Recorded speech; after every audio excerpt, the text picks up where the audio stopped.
কেন আমি রেজিগনেশন দিচ্ছি তার কারণ হলো ফিরাদ হাকিম কেউ না, কিন্তু যে চেয়ারটায় আমাদের সেই সব প্রাতঃস্মরণীয় ব্যক্তিরা বসেছিলেন সেই চেয়ারটার একটা আলাদা সম্মান আছে।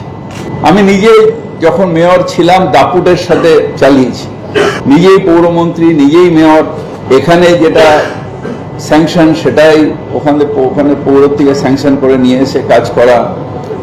মানুষ প্রচুর যারা আসতেন, শুধু টক টু মেয়রে না, তাদের সাথে সাথে রিলিফ দেওয়া, এই কাজটা করতাম। এখন সেটা সম্ভব হচ্ছে না, তাই সেই চেয়ারটাকে আমি অবমাননা করতে পারি না, সেই চেয়ারের সম্মানহানি করতে পারি না। চেয়ার ধরে বসে রইলাম,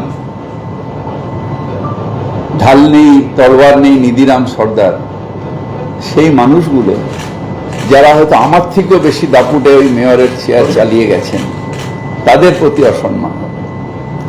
তাই আমি ঠিক করেছি যে আমি আজকে রেজিগনেশন দিচ্ছি এবং শুভেচ্ছা জানাই আগামী দিনে যারা দায়িত্ব নেবে, যারা পৌরসভা চালাবে, হয়তো আমার থেকেও ভালোভাবে চালাবে।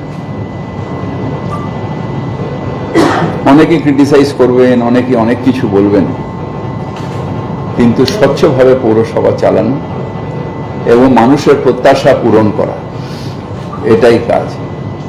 নতুন সরকারের কাছে, মুখ্যমন্ত্রীর কাছেও আমার আবেদন, মানুষের প্রত্যাশা পূরণ করা। We are all there to serve the people. আমরা মানুষকে সহায়তা করব, মানুষকে সার্ভিস দেব এবং যে বেস্ট সার্ভিস দেবে মানুষ তাকে চয়েস করবে। তাই শুভেচ্ছা দিয়ে আমি এই চেয়ার আজকে খালি করে দিলাম। দলের তরফ থেকে আমি পারমিশন চেয়েছিলাম আমাদের নেত্রীর কাছে।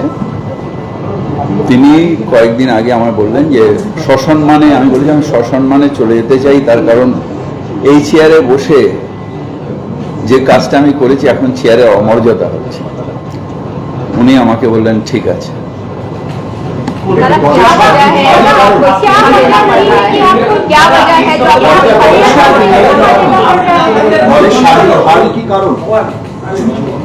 আমি আমার কথা বলছি, আপনি আপনার মতন নিজের ডেফিনেশন করে দেবেন সার্বিক হার কি কি, ওইসব আমি জানি না। আমি যে কাজটা এই চেয়ারে বসে করছিলাম, যে কাজটা ইতিহাসে শুনেছিলাম, আমার যারা প্রাতঃস্মরণীয় ব্যক্তি, যাদের আজকেও বেরোনোর আগে আমি মাথা ঠেকে নমস্কার করে বেরো, তারা যেভাবে কাজটা করেছিলেন, হয়তো সেই মর্যাদা সেই চেয়ারের আমি এখন রাখতে পারছিলাম।